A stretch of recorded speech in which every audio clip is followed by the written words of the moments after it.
Hello friends, সবাই কেমন আছো? সবাইকে শুভেচ্ছা জানিয়ে আজকে ভিডিও শুরু করছি। আজকে নতুন একটি টপিকের উপরে ভিডিও নিয়ে চলে এসেছি, যেটা হচ্ছে ইএসআইয়ের উপরে। ইএসআইয়ের উপরে বিভিন্ন ভিডিও আপলোড করেছিলাম। আজকে আরেকটা নতুন বিষয়বস্তু উপরে ভিডিও নিয়ে চলে এসেছি।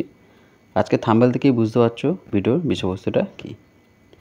তবুও আমি একবার বলি যে আমরা যখন ইএসআইয়ের পেজটা লগ ইন করি বা অ্যাকাউন্টটা লগ ইন করবো, তখন একটা পাসওয়ার্ড এন্টার করতে। তো সেই পাসওয়ার্ডটা যদি আমরা ভুলে যাই, তো সেটা আমাদেরকে পাসওয়ার্ডটা জেনারেট করতে হবে। তো সেটা কিভাবে করব, অনলাইন প্রসেস এবং স্টেপ বাই স্টেপ সেটা মোবাইল দিয়ে তোমরা বাড়িতে বসেই করতে পারবে। তার উপরে আজকে এই ভিডিওটা করছি। তো সবাইকে রিকোয়েস্ট রইলো ভিডিওটা স্কিপ না করে সম্পূর্ণ দেখার জন্য। তাদেরকে রিকোয়েস্ট রইলো চ্যানেলটাকে সাবস্ক্রাইব করে রাখো এবং পাশে থাকা অল নোটিফিকেশন বেলটি ক্লিক করে রাখো এখন নতুন নতুন আপডেট সবাইকে পাওয়ার জন্য। আর ভিডিওটি হেল্পফুল হলো কি না অবশ্যই এটা কমেন্ট করে জানিও। আর প্রচুর লাইক এবং শেয়ার করো বন্ধুদের সাথে, যাতে সকলে হেল্পফুল হয় এবং আমি আরও উৎসাহিত হয়ে এরকম নতুন নতুন ভিডিও তোমাদের জন্য আনতে পারি। তো চলো আজকে বিষয়বস্তু নিয়ে আলোচনা করা যাক যে কীভাবে আমরা পাসওয়ার্ড জেনারেট করব, বা যদি পাসওয়ার্ড ভুলে যাই সেটা কীভাবে জেনারেট করব বা রেকটিফাইড করব, তার উপরে আজকে অনলাইন প্রসেসটা দেখে নেব। তো প্রথমে আগে জানা দরকার যে ইএসআইটা কী। ইএসআইটা কী না, ইএসআই হচ্ছে এমপ্লয়ি স্টেট ইন্স্যুরেন্স কর্পোরেশন। তো এই ইএসআই অ্যাকাউন্টটা লগ ইন করতে গেলে প্রথম আমাদেরকে কী করতে হবে, যে ক্রোম ব্রাউজারে যেতে হবে, গিয়ে লিখতে হবে https://esi.gov.in। এটা লেখার পরে এরকম একটা পেজ চলে আসবে। প্রথম যে লিঙ্কটা, ওই লিঙ্কটিতে আমরা ক্লিক করব। করলে কী হবে, ইএসআই যে অফিসিয়াল পেজ সেটা ওপেন হবে। মানে প্রতিটা এমপ্লয়ারের একটা করে অ্যাকাউন্ট নাম্বার বা ইন্স্যুরেন্স নাম্বার থাকে, আমরা ইন্স্যুরেন্স নাম্বার দিয়েই লগ ইন করবো। তো এরকম একটা পেজ চলে আসবে, এটা হচ্ছে অফিসিয়াল পেজ। এটা আমরা জুম করে নিচের দিকে আসবো, যে অপশানটা দেখো ইন্স্যুরেন্স পার্সন অর বেনিফিশিয়ারি, ওই অপশানটিতে আমরা ক্লিক করব। করার পরে এরকম একটা পেজ চলে আসবে। এটা আমরা ল্যাঙ্গুয়েজটা সেটিং করে নেব। তো তার জন্য ল্যাঙ্গুয়েজ অপশানে ক্লিক করব, করলে এরকম পেজ একটা লিস্ট চলে আসবে, যে যা প্রেফারেবল ল্যাঙ্গুয়েজ সেটাকে সিলেক্ট করব। তো আমি ইংলিশ করলাম, করার পরে আবার মেন পেজে চলে আসবে। এখানে কি ইন্স্যুরেন্স নাম্বার, পাসওয়ার্ড আর ক্যাপচা কোড দেওয়ার পর লগ ইন। এইবার যে বিষয়বস্তুটা হচ্ছে যে পাসওয়ার্ডটা। এবার বলে রাখি যে পাসওয়ার্ড যদি আমরা ভুলে যাই, তাহলে সেটা আমাদেরকে জেনারেট করতে হবে, বা ফরগেট পাসওয়ার্ড করে আমাদেরকে সেটা জেনারেট করতে হবে। তো সেটা কীভাবে করব তার step by step online process আজকে ভিডিওতে বলবো। তো সবাইকে রিকোয়েস্ট রইল স্ক্রিপ না করে সম্পূর্ণ দেখার জন্য। তো প্রথমে কী করতে হবে, যে ইন্স্যুরেন্স নাম্বারটা বা ইএসআই যে নাম্বারটা সেটা এন্টার করতে হবে, ক্যাপচা কোড এন্টার করতে হবে, করার পরে সাবমিট করার পরে নেক্সট একটা স্টেপ চলে আসবে। এবার যদি তোমরা এখানে ল্যাঙ্গুয়েজটা সেটিং করতে চাও তাহলে আবার করে নিতে পারো, কোনো প্রবলেম নেই। যদি ক্যাপচার কোড না আসে তাহলে রিফ্রেশ করলে তোমাদের পুনরায় ক্যাপচার কোডটা চলে আসবে। ক্যাপচার কোড এন্টার করলে করার পর সাবমিট, তারপরে এখন নেক্সট একটা পেজ চলে আসবে। এখানে কি করতে হবে, মোবাইল নাম্বারটা যেটা আছে সেটা ভেরিফাই করতে হবে। এবার মোবাইল নাম্বারে তোমাদের একটা ওটিপি যাবে, সেই ওটিপিটা এখানে এন্টার করতে হবে, করার পরে ভেরিফাই। যদি আমরা ভেরিফাই না করি তাহলে ব্যাক করে চলে যেতে পারবো, মানে ক্যান্সেল করে দেবো। যদি ওটিপিটা ভুল হয় সেটা ক্লিয়ার করব। আর যদি ওটিপিটা আমি না পাই তাহলে রিসেন্টে আমরা ক্লিক করব, করলে আবার নতুন করে বা পুনরায় ওটিপিটা চলে যাবে। সেটা হচ্ছে আধার কার্ডের সঙ্গে যে মোবাইল নাম্বারটা লিঙ্ক করা আছে সেই নাম্বারে চলে যাবে। দেখো ভেরিফাই করব।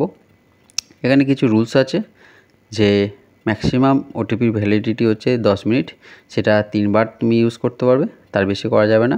3 বার যদি ভুল ইউজ করো তাহলে সেটা 3 ঘন্টা পরে আবার তোমরা ট্রাই করতে পারবে। এবং সেটা একটা ওটিপি মানে তুমি যখন এন্টার করছো বা যদি ভুল করো রিসেন্ট করতে গেলে সেটা মিনিমাম 3 মিনিট পরই করতে হবে। এবার আমরা সেট করব কিভাবে, ইউজার আইডি নাম্বারটা দিতে হবে, বা যে ইন্স্যুরেন্স নাম্বারটা সেটা অটোমেটিক ওখানে চলে আসবে সিস্টেমে। তারপরে এন্টার নিউ পাসওয়ার্ড আর কনফার্ম নিউ পাসওয়ার্ড, মানে যে আমি নতুন পাসওয়ার্ডটা জেনারেট করব সেই রকম এন্টার করতে হবে। সেমভাবে কনফার্ম নিউ পাসওয়ার্ডে একই করার পরে সাবমিট। এবার বলে রাখি যে এখানে পাসওয়ার্ড জেনারেটের জন্য কিছু আবার নিয়ম আছে, যেমন হচ্ছে একটা মিনিমাম স্পেশাল ক্যারেক্টার দিতে হবে, আর তার সঙ্গে হচ্ছে একটা ক্যাপিটাল লেটার, একটা স্মল লেটার, একটা হচ্ছে ডিজিট, এইভাবে দিতে হবে।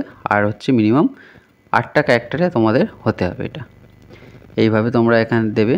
আর একটা জিনিস মনে রাখবে, মিনিমাম যে লাস্ট 3বার যে তোমার পাসওয়ার্ডটা দিয়েছো সেই পাসওয়ার্ডটা দেওয়া যাবে না, অন্য পাসওয়ার্ড দিতে হবে। তো এইভাবে তোমরা এখানে পাসওয়ার্ডটা জেনারেট করবে। তোমরা যখন পাসওয়ার্ড জেনারেট করবে পাশে দেখো যে 1 2 3 4 5 করে যে অপশানগুলো আছে সেখানে টিক হতে থাকবে। যখনই টিক হবে না তাহলে বুঝবে যে তোমাদের পাসওয়ার্ডটা মানে যে সেট করছো নতুন করে সেটা ঠিক হয়নি। যখনই টিক হয়ে যাচ্ছে তার মানে ওটা ঠিক আছে, কোনো অসুবিধা নেই। আমি একটু আগে যেটা বলছিলাম যে ওল্ড পাসওয়ার্ডটা যেটা নিউ পাসওয়ার্ড হবে সেটা যেন সেম না হয়, আর পাসওয়ার্ডটা যেটা জেনারেট করব সেটা যেন লাস্ট 3বার যেন না ইউজ হয়, মানে সেম না হয়, অন্য পাসওয়ার্ড তোমাদেরকে এন্টার করতে হবে। তো এইভাবে তোমার পাসওয়ার্ড টাইপ করার পরে সেটাকে সাবমিট করলেই তোমাদের এরকম একটা সাকসেসফুল মেসেজ চলে আসবে। তারপর তোমাদের লগ ইন করার জন্য ক্লিক হিয়ারে অপশানে যে আছে এই অপশানটিতে তোমাদের ক্লিক করতে হবে। করার পরে আবার মেন পেজে চলে যাবে, সেখানে গিয়ে তোমাদেরকে ইউজার আইডি যে নাম্বারটা প্লাস যে নতুন পাসওয়ার্ডটা জেনারেট করলে সেটা, আর হচ্ছে তোমাদের ক্যাপচা কোড, যেটা আমি ফার্স্টে লগ ইন পেজটে দেখিয়েছিলাম। দেখো এরকম যে পেজটি আমি প্রথম বলেছিলাম এরকম একটা পেজ চলে আসবে। এই অপশানগুলো তোমাদেরকে এন্টার করার পরে লগ ইন করতে হবে। এটা গেল কীভাবে আমরা পাসওয়ার্ডটা জেনারেট করব। এই প্রসঙ্গে একটা কথা বলা দরকার, যাদের পাসওয়ার্ড জেনারেট হয়ে গিয়েছে তাদের যদি পাসওয়ার্ড ভুলে যায় তার জন্য ফরগেট পাসওয়ার্ড করতে হবে। দেখো অপশানে রাইট সাইড কর্নারে দেখা যাচ্ছে একটু নিচের দিকে। আর যদি পাসওয়ার্ড আদৌ জেনারেট না হয়, মানে কখনোই তারা জেনারেট করেনি, সেক্ষেত্রে তাদেরকে সাইন আপ করে পাসওয়ার্ড জেনারেট করতে হবে।